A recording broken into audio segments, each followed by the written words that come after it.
Bonjour les enfants. Aujourd'hui, je vais vous parler de la phrase impérative.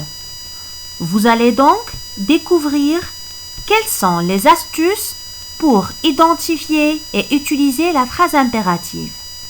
Alors, concentrez-vous bien, écoutez bien ce qui va suivre. Vous allez voir que c'est très simple. Mais avant d'aller plus loin, faisons un petit rappel. Quels sont les types de phrases qu'on a étudiés? Alors, les types de phrases qu'on a étudiés sont 3. Le premier type, c'était la phrase déclarative. On a vu aussi la phrase interrogative et la phrase exclamative. Aujourd'hui, nous allons voir le 4e type. La première question qui se pose, qu'est-ce qu'une phrase impérative? Regardons ces deux images. Que fait la maman? Elle ordonne à son fils d'arrêter de jouer dans la rue. Qu'est-ce qu'elle dit? Islam, arrête de jouer dans la rue.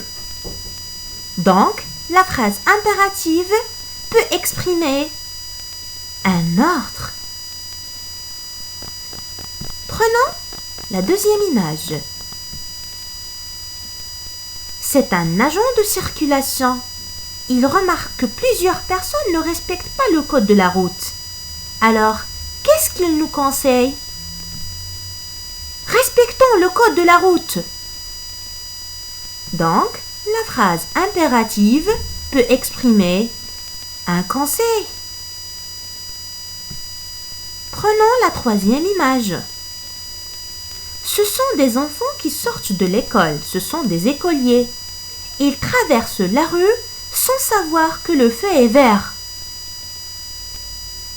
Leur camarade leur dit « Ne traversez pas la route, le feu est vert !» Que fait l'enfant ici? Il leur interdit de passer. Donc, la phrase impérative peut exprimer aussi une interdiction. Regardez maintenant la phrase suivante. Arrête de jouer dans la rue. Cette phrase commence par un verbe à l'impératif et se termine par un point d'exclamation. Prenons la deuxième phrase. Respectons le code de la route. Cette phrase aussi commence par un verbe à l'impératif et se termine avec un point simple. Qu'est-ce que je retiens? Que la phrase impérative est construite autour d'un verbe à l'impératif et finit toujours par un point simple ou un point d'exclamation. Regardez bien maintenant la dernière astuce. La phrase impérative n'a pas de sujet apparent. Ça veut dire que le sujet est absent. Prenons des exemples. Le premier exemple. Écoute tes parents.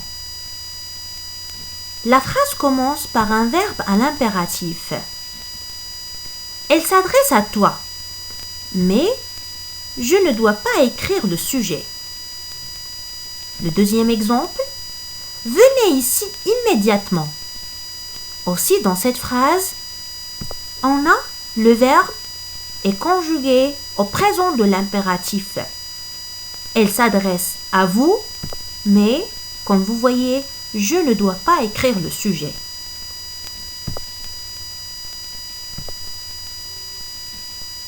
Souviens-toi que la phrase impérative peut exprimer un ordre, un conseil ou une interdiction. Elle est construite autour d'un verbe à l'impératif. Elle finit toujours par un point simple ou un point d'exclamation. Et pour le sujet, il est toujours absent dans la phrase impérative. Et maintenant, n'oubliez pas mes chers enfants, de noter ou bien d'écrire cette leçon dans le cahier de règles dans la partie de grammaire. Et maintenant, mes enfants, on va faire un exercice d'entraînement. Et je vous invite de prendre un cahier de brouillon et un stylo. Essayez de faire l'exercice avec moi, d'accord? Alors, prenons la question. Ces phrases sont du type impératif, vrai ou faux? La première phrase. Il adore la salade avec des éclats de noix. Deuxième phrase. Rentre tout de suite chez toi. La troisième. Ne pas manger dans cette salle de réunion. Alors, on va écrire devant chaque phrase. Est-ce que c'est vrai? Ça veut dire la phrase, est-ce qu'elle est de type impératif? Ou non, ce n'est pas une phrase impérative. Alors la première phrase, il adore la salade avec des éclats de noix. Cette phrase se termine à la fin avec un point simple. Mais, est-ce que le verbe de la phrase est conjugué au présent de l'impératif? Non, donc ce n'est pas une phrase impérative.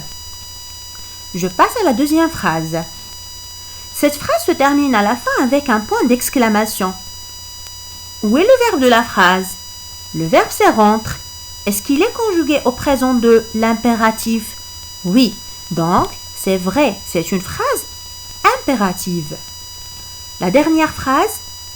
Cette phrase se termine à la fin avec un point simple. Ne pas manger dans cette salle de réunion. C'est vrai que cette phrase exprime une interdiction. Mais où est le verbe? Ici, le verbe c'est manger. Il est à l'infinitif. Donc, je ne peux pas dire que c'est une phrase impérative parce que le verbe n'est pas conjugué au présent de l'impératif. Donc, c'est faux. J'espère que la leçon est bien claire ou bien a été bien claire pour vous. Si vous avez des questions, n'hésitez pas à me contacter. D'accord, mes chers enfants? Je vous laisse maintenant et à très bientôt dans une nouvelle leçon et avec une nouvelle vidéo. Au revoir.